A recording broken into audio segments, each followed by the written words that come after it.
Gênesis capítulo 32.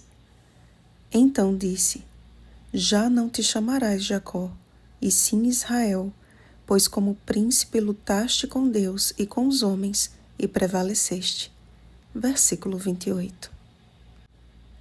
A saída de Labão do acampamento promoveu alívio ao coração de Jacó. Ele, porém, continuava pesaroso ao pensar no que o esperava em seu encontro com Esaú.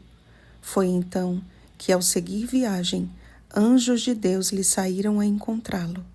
E diferente da situação de tensão anterior, desta vez os visitantes eram celestiais e enviados por Deus para fortalecer o coração do aflito viajante. Sobre esse acampamento, Jacó declarou: Este é o acampamento de Deus.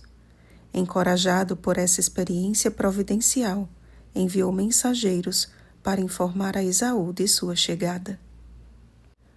A resposta, no entanto, não lhe pareceu favorável, de modo que Jacó teve medo e se perturbou. Dividindo seu povo em 2 bandos, iniciou sua estratégia de sobrevivência e orou com fervor de alma, dirigindo-se ao Senhor, como Deus de seu pai Abraão e Deus de seu pai Isaque. Jacó reivindicou as promessas de Deus, mas não sem antes reconhecer sua indignidade diante da misericórdia e da fidelidade divina.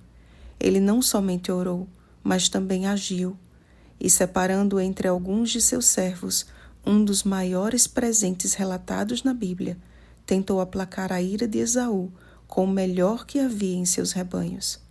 Jacó não sabia, mas estava prestes a enfrentar a maior luta de sua vida, e esta não era contra Esaú. A luta no Val de Jaboque não foi simplesmente um acerto de contas de Deus com seu filho usurpador.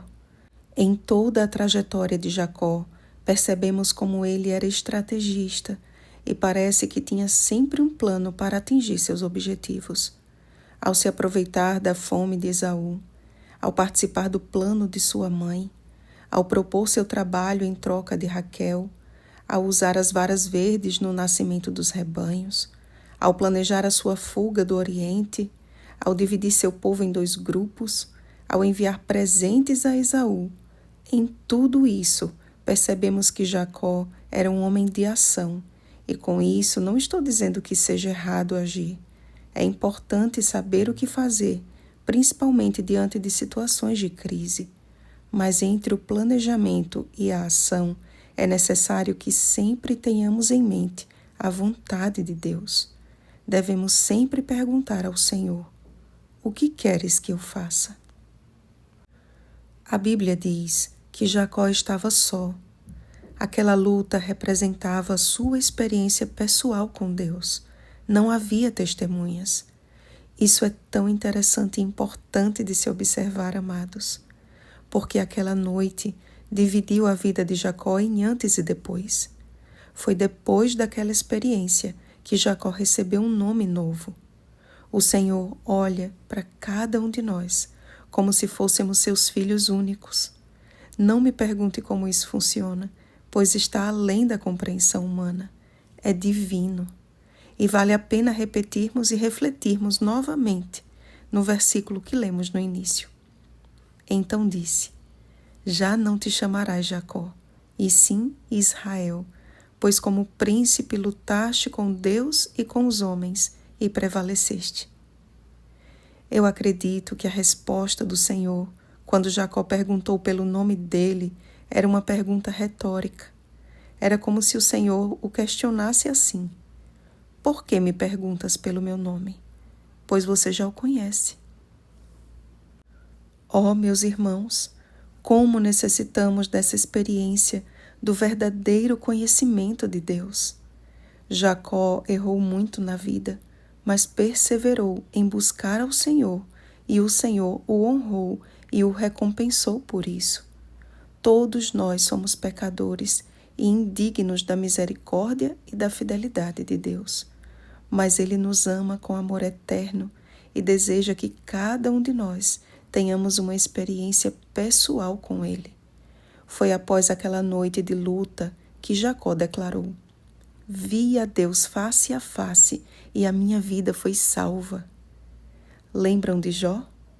Foi depois de sua experiência pessoal com o Senhor que ele declarou: Eu te conhecia só de ouvir, mas agora os meus olhos te veem. Por isso me abomino e me arrependo no pó e na cinza. Jó, capítulo 42, versículos 5 e 6. Sabem, amados, um verdadeiro encontro com Deus, que promove um verdadeiro reavivamento, é revelado no manquejar de uma vida quebrantada pelo Espírito Santo. Jacó voltou para o seu povo diferente. E o Senhor deseja nos tornar diferentes, não no sentido de sermos melhores do que os outros, mas em reconhecermos a nossa grande necessidade da bênção divina, a ponto de, como Jacó, clamarmos: Não te deixarei ir se me não abençoares. A culpa que consumia a mente de Jacó foi dissipada naquela noite. Que tal experimentarmos o mesmo? Deus está ansioso por realizar esse milagre em nossa vida. Logo, estaremos diante da hora mais escura deste mundo, e só poderão contemplar o romper do dia vendo a face do Senhor os que, semelhante a Jacó, perseverarem na oração. Jesus está às portas, amados. Perseveremos em buscá-lo e em permanecer em sua presença até que ele mesmo nos dê uma pedrinha branca e sobre esta pedrinha escrito um nome novo, o qual ninguém conhece, exceto aquele que o recebe. Apocalipse capítulo 2, versículo 17. O seu nome na eternidade representará a sua experiência pessoal com Deus. Isso é lindo, isso é maravilhoso, isso é graça. Que o Deus de Israel seja o seu Deus também. Oremos, amados. Pai santo e bendito, como a tua graça se manifestou de maneira tão grandiosa no Val de Jaboque, que ela se manifeste a nós também, onde quer que estivermos. Pode ser que não precise ser uma experiência tão impactante como a de Jacó, mas certamente sabemos que o Senhor realizará o suficiente para nos salvar e nos dar um nome novo. Obrigada, nosso Deus, por tua misericórdia e fidelidade, mesmo diante da nossa indignidade. Clamamos por tua bênção e continuaremos a clamar até que nos abençoes na vinda de nosso amado Salvador. Em nome de Jesus. Amém. Vigiemos e oremos. Uma feliz semana, filhos únicos de Deus. Oremos pelo batismo do Espírito Santo. Oremos uns pelos outros. Rosana Garcia Barros.